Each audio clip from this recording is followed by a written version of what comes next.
Red Edition, welcome. Happy day after the election. Donald Trump, in his speech, he said, Hillary, thank you so much for your 30 some odd years of service.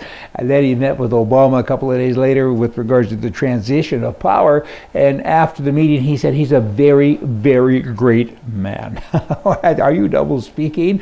Okay, then, I got to worry about that. And so many people go to Washington to change Washington when, in fact, Washington changes them. I really don't think it'll happen to him.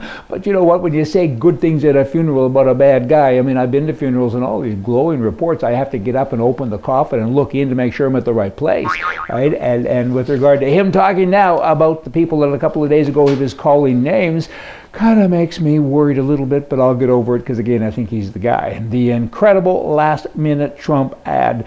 That's the title of it, and it's on the first page, I think, maybe the second page on the rightedition.com website. Do look at it. It's moving. Trump's a smart guy. Apparently, he oversaw all of these ads to make sure that they were ready to go, and this went out like 2 days before the election, and I bet it won him a lot of votes, and I also bet there was a lot of people who were saying, uh-oh, I've already voted.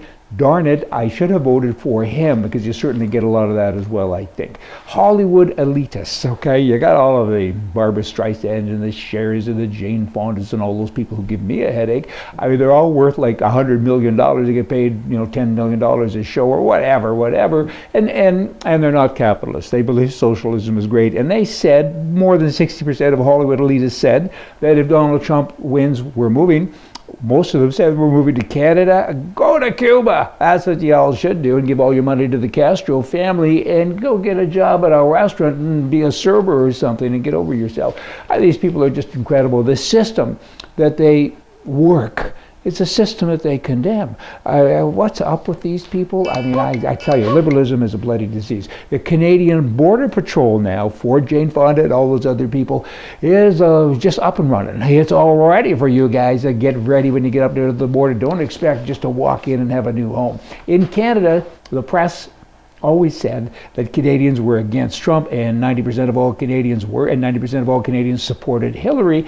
Subsequent to the election, other polls now are bringing out new things, and that's just incorrect stuff. They did find that 9% of all liberals in Canada were against Trump, but what do you think, right? I mean, that's like saying a vegetarian's against hamburger. Well, of course they are, because that ain't their makeup. I mean, they're too far gone, right? But with regards to conservatives in Canada, new polls now show that in excess of 50% of conservatives who said that they would vote actually would have voted for Trump if they were able to. And in Alberta, there's more support there than anyone else in terms of the regional part. So, that's kind of cool. And the press, we've already learned, they don't say things that are true. They give opinions, and it's not really opinions, it's this brainwashing thing, because they want to make sure that you do and say what they think. They want you to think like them, and they don't even think. The LGBT community, and kind of a big community, I guess, in a lot of cities and different places. In Palm Springs, California, I recently read that since the election, they have counseling services. The communities come together and said, you're traumatized because of this election, so we're going to get office space, which they've actually done, and they're now rolling out in other parts of the country. Are you kidding me? I mean, you need counseling. I mean, if that's the case, if Hillary would have gotten in, I don't know what you'd do with me. Give me medication and Valium and maybe just knock me on my head. But I mean, I think we all would have got past it, right? These people can't get past it. I mean, there's people crying in the streets, and these very socialist left-wing people that have no grasp on the world. Okay, I mean, liberalism is about taking from someone to take to yourself. That's what Jesse James used to do, and that's liberalism. So now you have the gay community in Palm Springs and other places that are receiving counseling because Trump won, and you're paying for that. Have a nice day. See ya.